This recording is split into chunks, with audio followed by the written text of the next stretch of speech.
न कर्मणा कच खाली आघात, मनारंभा रच्या खाली आघात, नैष्कर्म्यम कच खाली आघात, अनुस्वाराचा म, पुरुषोष्णुते, न च संज्ञ सच्या खाली आघात, सनादेव, सिद्धिम सीच्या खाली आघात, अनुस्वाराचा म, समधी गच्छती गच्या खाली आघात.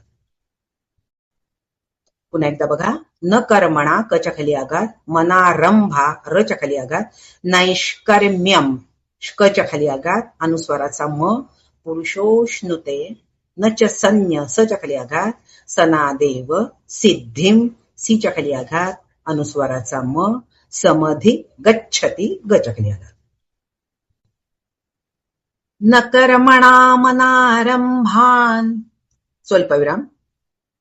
न कर्मणा मनारंभान नैष्कर्म्यं पुरुषोष्णुते, नैष्कर्म्यं पुरुषोष्णुते. न कर्मणा मनारंभा नैष्कर्म्यं पुरुषोष्णुते, न च संन्यसनादेव, न च संन्यसनादेव, सिद्धिं समधिगच्छति, सिद्धिं समधिगच्छति.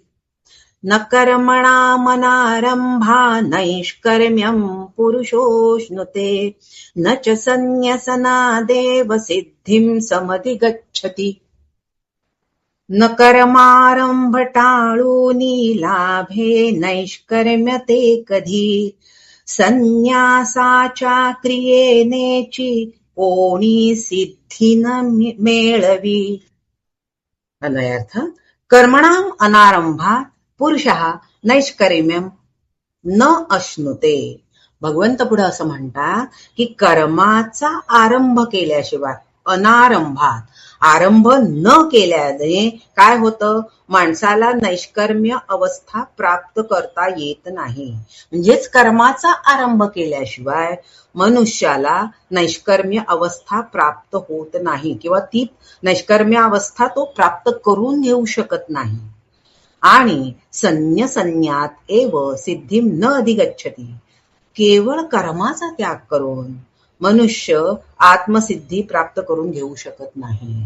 म्हणजे पुन्हा म्हणजे कर्माचं महत्व अर्जुन भगवंत इथे सांगताय की बघा, दोन्ही मार्गात काय आहे, कर्माचा आरंभ केल्याशिवाय नैष्कर्म्यावस्थाच प्राप्त होत नाही. म्हणजेच काय, कर्मबंधमुक्त अवस्था जी ज्ञानाने प्राप्त होते ती कर्मबंधमुक्त अवस्था प्राप्त करून घेऊ शकत नाही. कशामुळे की कर्माचा आरंभ केल्याशिवाय मनुष्य माणूस नैष्कर्म्यावस्था प्राप्त करून घेऊ शकत नाही. तसंच केवळ कर्माचा त्याग करूनही आत्मसिद्धी प्राप्त करून घेऊ शकत नाही. म्हणजे शेवटी कर्माला महत्व कसं आहे, कर्मणाम अनारंभा.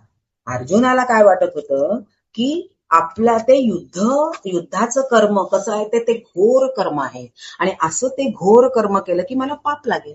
मग असं पाप लागण्यापेक्षा मी कर्म न केलेलंच बरं ना, त्यामुळे मग पापच नाही लागणार.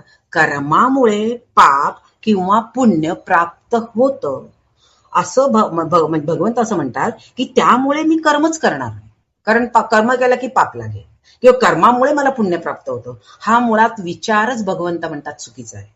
कारण जे जे तुम्हाला प्रारब्धाने प्राप्त होतं, दैववशात तुमच्या वाट्याला येतं, ते कर्म तुम्हाला आवडो किंवा न आवडो करावंच लागतं. असं भगवंताला सांगायचं आहे की ते कर्म, त्या कर्मातनं तुमची सुटका नाहीये. तुम्ही किती टाळायचा प्रयत्न केला तरी तुमच्या प्रारब्धामध्ये जे आहे ते तुम्हाला करावं लागतं. आणि अशा प्रकारे मग आता ते जे वाट्याला आलेलं आहे ते कसं करायचं, तर ते ज्या युक्तीने करायचं की त्याच्यातून पापपुण्य निर्माण होऊ नये, अशा युक्तीने जे केलं जातं त्याला म्हणतात नैष्कर्म्य. आता ते नैष्कर्म्य म्हणजेच काय, मुळामध्ये कर्माच्या बद्दल तुमच्या धारणा कशी असली पाहिजे, तर हे भगवंत या अध्यायामध्ये सांगतात. असा हा कर्मयोग अध्याय की कर्माच्या बाबतीत आपली धारणा कशी असली पाहिजे, कर्म कसं केलं पाहिजे हे भगवंत सांगतात.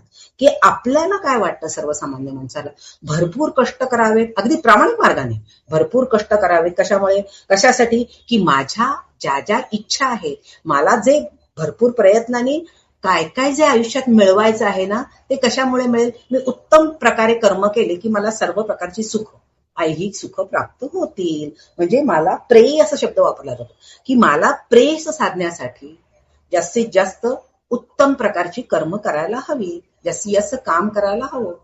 आणि माझं पारमार्थिक कल्याण व्हायचं असेल तर काय करायला पाहिजे? मी सगळं काही सोडून दिलं पाहिजे. अशी चुकीची समजूत माणसाच्या मनात असते. तर भगवंत म्हणतात हा सगळा गैरसमज आहे. श्रेयसासाठी प्रेयसासाठी कर्म हवंच. तुमची स्वतःची प्रगती करण्यासाठी, उन्नती करण्यासाठी कर्म केलंच पाहिजे. चांगलं कर्म केलं पाहिजे, हे बरोबर आहे. पण श्रेयसासाठी सुद्धा कर्म करावं लागतं, असं भगवंत आपल्याला सांगतायत. म्हणजे श्रेयस प्राप्तीसाठी सुद्धा कर्म हाच पहिला मार्ग आहे, हे भगवंताला सांगायचं आहे. केवळ प्रेयसासाठी नाही तर श्रेयसासाठी सुद्धा कर्म महत्वाचं आहे. उदाहरणार्थ कसं आहे की आपल्याला खूप लांबचा प्रवास करायचा आहे. अगदी इथून मला जायचंय कोल्हापूरला, किंवा इथून मला अगदी भारतातून मला US ला जायचंय. मग जर मला कितीही लांबचा प्रवास करायचा असला तरी सुरुवात काय करायला? सुरुवात करण्यासाठी पहिलं पाऊल उचलावंच लागतं ना.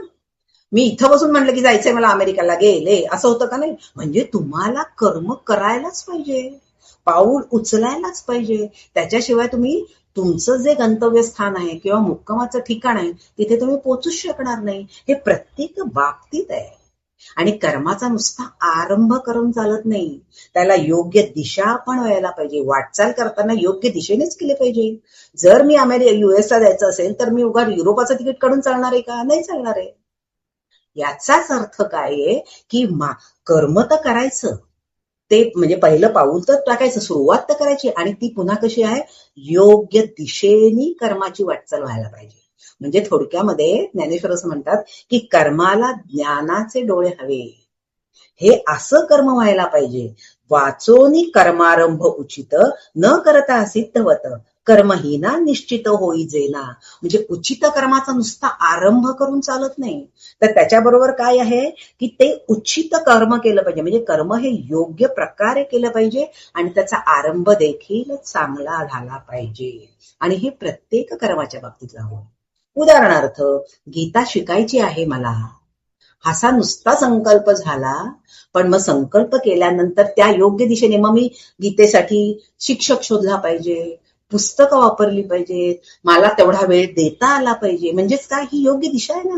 नुसतं खोगं मला पण खूप इच्छा आहे, मला खूप इच्छा आहे, असं नुसतं इच्छा आहे म्हणून चालेल का? नाही चालणार.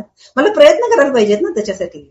हे प्रत्येक बाबतीत आहे. भगवंत इथं म्हणतात की असा नुसता आरंभ करायचा नाही, म्हणजे सुरुवात केली आणि सोडून दिलं असंही नाही चालणार. बाबा श्लोक दिसतात कसे तरी म्हटलंय, तेही नाही चालणार. जर तुम्हाला उत्तम प्रकारे कर्म करायचं असेल, त्या कर्मातून समाधान प्राप्त करून घ्यायचं असेल, तर योग्य दिशा, योग्य आरंभ आणि शेवट सुद्धा म्हणजे हातात घेऊन सोडून दिलं असं पण चालत नाही, हे भगवंताला सांगायचंय. अजून काही उदाहरणं ज्ञानेश्वर अशी देतात बघा. तुम्ही जर चालता चालता जमिनीवर पडला, काय होतं? आधारासाठी तुम्ही त्या जमिनीचाच आधार घेता, जमिनीचाच आधार घेऊन तुम्हाला वर उठता येतं. तसंच योग्य कर्म केलं तरच कर्मातून निवृत्त होता येतं. कर्मातून निवृत्त व्हायचंय, पण त्याच्यासाठी आधी काय? रिटायरमेंट म्हणजे काय आहे? आधी आपण कर्म केले, नोकरी केली आहे ना, आधी नोकरी केली की मग रिटायरमेंट आहे. म्हणजे आधी उत्तम प्रकारे नोकरी केली मग रिटायरमेंट. हा भाव तिथे आहे की अशा प्रत्येक कर्मामध्ये कोणतंही कर्म अशा प्रकारे योग्य पद्धतीने आरंभ करून जर ते पूर्णतेला न नेता मनुष्य नुसताच बसता तर काय होईल? तर तो नैष्कर्म्य अवस्थेला प्राप्त होईल का? होणार नाही. कर्मबंध मुक्त जी अवस्था आहे त्या अवस्थेला तो प्राप्तच होणार नाही. ही अशी जी अवस्था आहे ना, ती नैष्कर्म्य अवस्था आहे. मग आता नैष्कर्म्य शब्दाचा जर शब्दशः अर्थ बघितलात ना, तर तो काय? कर्म न करणे, कोणतेही हालचाल न करणे. पण हे कोणाला लागू? हे शरीराने कर्म केलं नाही तरी, म्हणजे आपण नुसतं बसलो, आपण नुसतं बसलो तरी डोक्यामध्ये विचार चालू असतात ना. मग गीता त्याला सुद्धा मनाचं कर्म म्हणते. शरीर थांबलंय, शरीर एका जागी स्वस्थ बसलंय, पण मनामध्ये विचार चालू आहे. म्हणजे नुसतं शरीराचं कर्म होतं का, तर मनाचं पण कर्म आहे, बुद्धीचं पण कर्म आहे, ते चालूच राहतं. म्हणून भगवंत असं म्हणतात की अशा प्रकारे निष्क्रियता म्हणजे नैष्कर्म्य नाही. निष्क्रियता आणि नैष्कर्म यामध्ये फरक आहे. कसा फरक आहे?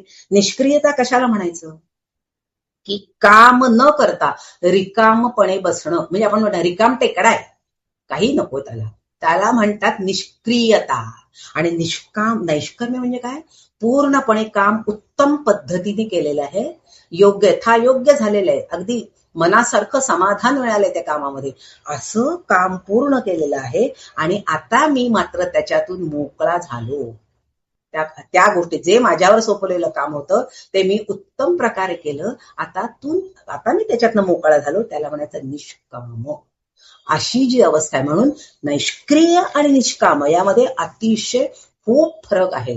तर निष्क्रियता म्हणजे याच्यासाठी ज्ञानेश्वरांनी अजून काही उदाहरणं दिली, की नैष्कर्म्यता ही ज्ञानी पुरुषाची अवस्था आहे आणि निष्क्रियता ही आळशी माणसाची अवस्था आहे. मग आता याच्यासाठी ज्ञानेश्वरांनी अजून एक उदाहरण सांगितलं, की बघा, एक पाण्याचं भांड पूर्ण पाण्याने भरलेलं आहे आणि दुसरं रिकाम आहे. म्हणजे पहिल्या भांड्यामध्ये आता पाणी भरायला जागाच नाही, म्हणून पाणी भरलं नाही. मग हे जे पहिली अवस्था आहे ना पाण्याची, की पूर्ण पाण्याने भरलेलं, ती अवस्था म्हणजे नैष्कर्म्य अवस्था आहे. आणि दुसरं भांड रिकाम आहे, त्याच्यात पाणी भरायला जागा आहे तरी पाणी भरलं नाही, त्याला म्हणायचं निष्क्रियता.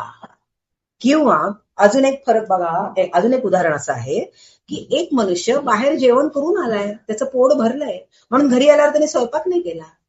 आणि दुसरा दिवसभर काही खाल्लं नाही तरी सुद्धा त्याने स्वयंपाक केला नाही. मग ह्या दोन गोष्टी काय आहेत, म्हणजे दोघांनी पण स्वयंपाक नाही केला, पण पहिल्याच पोट भरलंय, तो बाहेर जेवण करून आला म्हणून तो शांत आहे, म्हणून तो स्वयंपाक करत नाही. आणि दुसरा उपाशी असून सुद्धा स्वयंपाक करत नाही, म्हणजेच नैष्कर्म्य निष्क्रियता. असा या दोन गोष्टींमध्ये फरक आहे.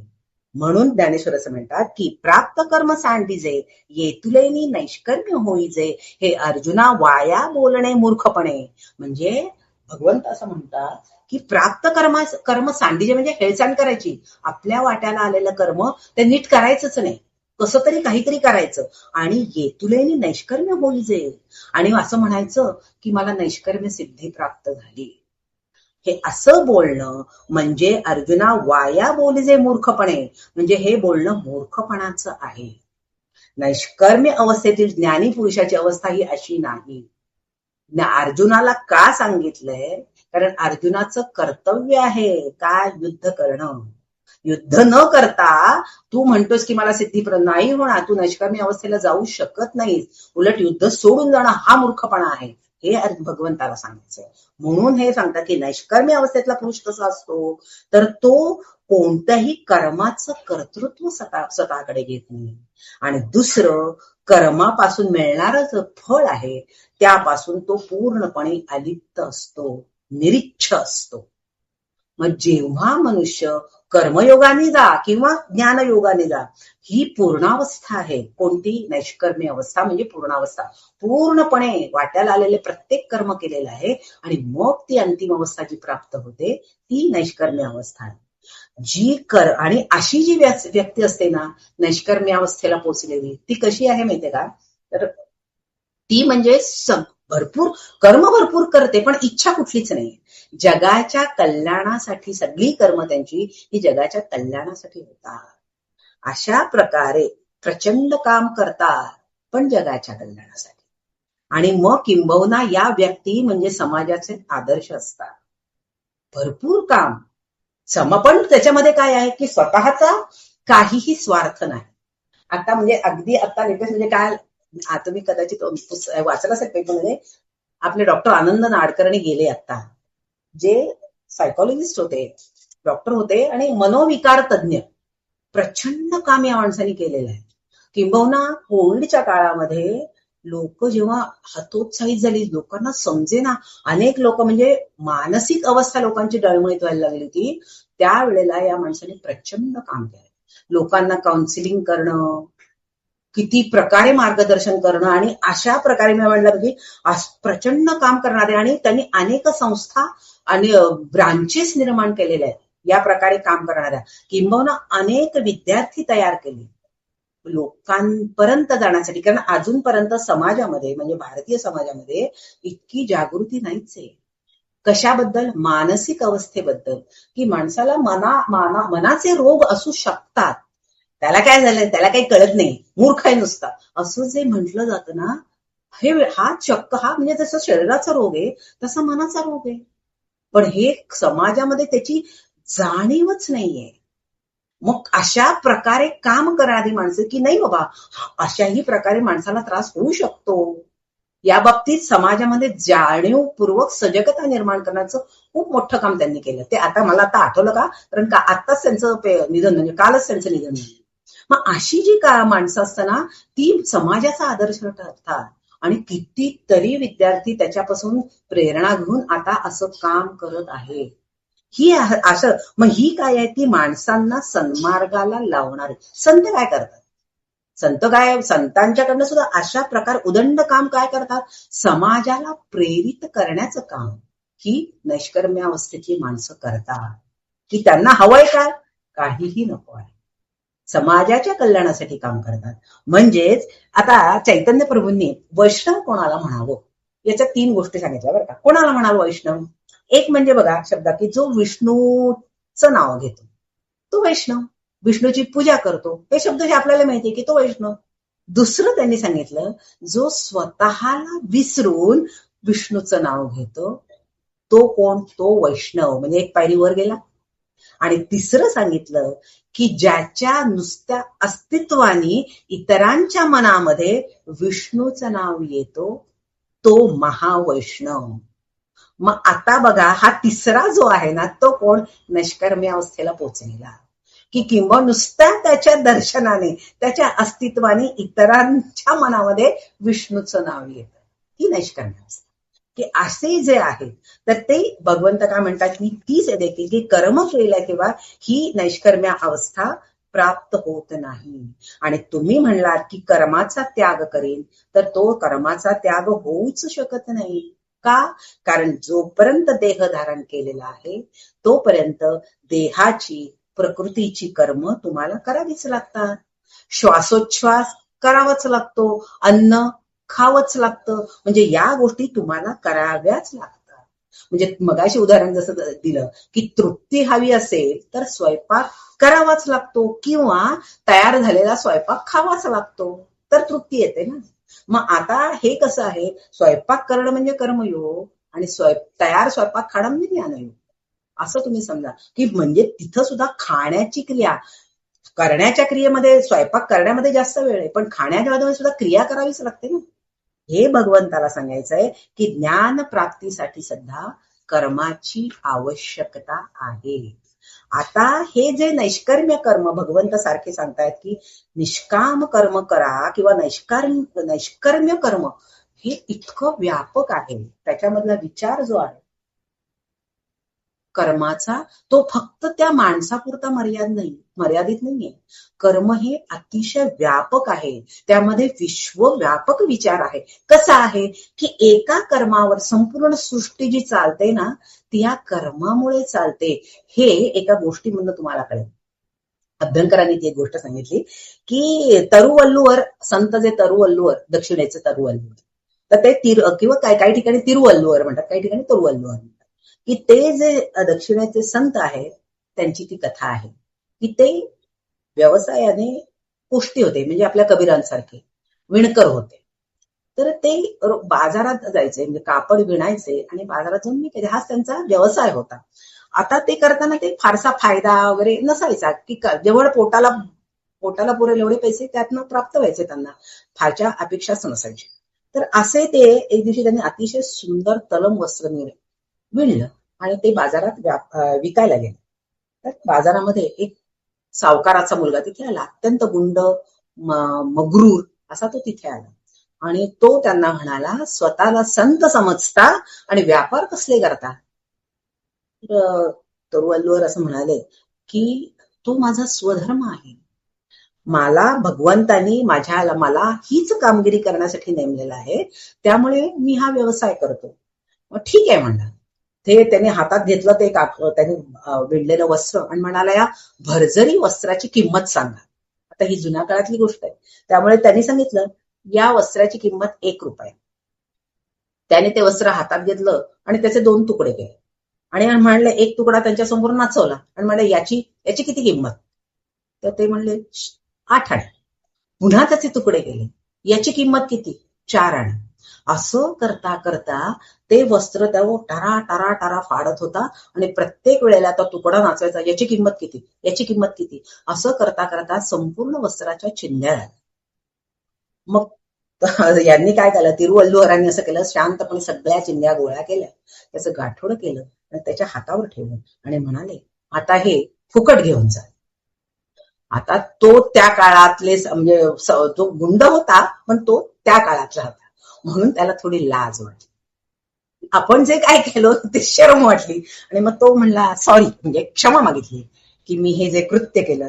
तर त्यावर तिरुवल्लुवर हसले आणि म्हणाले की बाळा, तू मी काही तुझ्यावर रागवलेलो नाहीये, मग मी तुला कुठलं क्षमा करणार, तू माझा काहीच अपराध केलेला नाहीस. त्याला मोठं आश्चर्य वाटलं की मी तुमचा काहीच अपराध केला नाही, हे संपूर्ण वस्त्र मी त्याची नासाडी केली तरी तुम्ही असं म्हणताय की मी कसलाच अपराध केला नाही. त्यावर तिरुवल्लुवर असं म्हणाले की बाळा, तू माझा अपराधी नाहीयेस, तुझ्या हातून अपराध झालेला आहे, पण तो कुणाचा झाला हे आता नीट ऐक. तर ते हे वस्त्र ज्या विणकराने विणलं ते त्यांनी इतकं सुंदर तलम वस्त्र विणलं, त्याच्यासाठी तिला किती कष्ट पडले असतील याचा विचार कर. आता मग तू त्याची क्षमा माग. त्याचे सगळे कष्ट पाण्यात गेले, त्याची क्षमा. ते विणताना त्याला ते वस्त्र विणताना त्याने धागे आणले, मग ते धागे ज्याच्याकडून आणले त्याला ते निर्माण करायला लागले, मग ते निर्मिती करताना त्याला किती कष्ट झाले, तर ते त्याची तू क्षमा माग. मग हे धागे कशापासून निर्माण झाले? कापसापासून.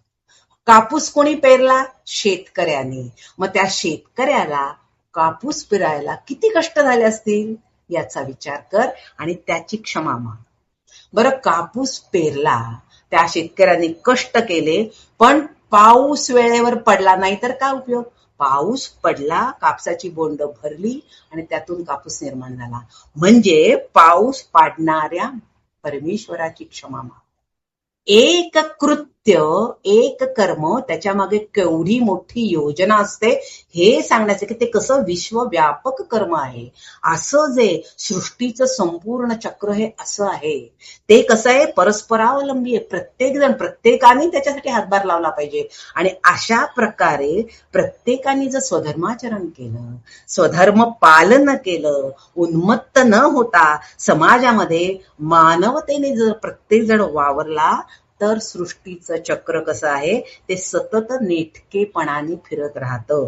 आणि अशा प्रकारे ही सात्विक परंपरा ज्या संतांनी जपली, त्या संतांचं, त्या समाजातल्या महापुरुषांची तू क्षमा माग, असं तिरुवल्लुवरांनी त्याला सांगितलं. म्हणजे आपल्याकडे सुद्धा बघा, असं म्हटलं जातं ना की अन्न टाकून माजू नका. अन्न निर्माण करण्यासाठी किती लोकांना कष्ट करावे लागले, हे सगळं ह्याच्यात हा अर्थ तोच आहे की प्रत्येक कर्माच्या मागे इतकी मोठी परंपरा आहे. कर्म कसं व्यापक आहे, तर हे असं व्यापक आहे म्हणून ते नुसतं आचरणात आणायचं नाही, तर त्याच्या मागचा भाव, ती व्यापक परंपरा समजून घेतली पाहिजे, हे भगवंताला सांगायचं.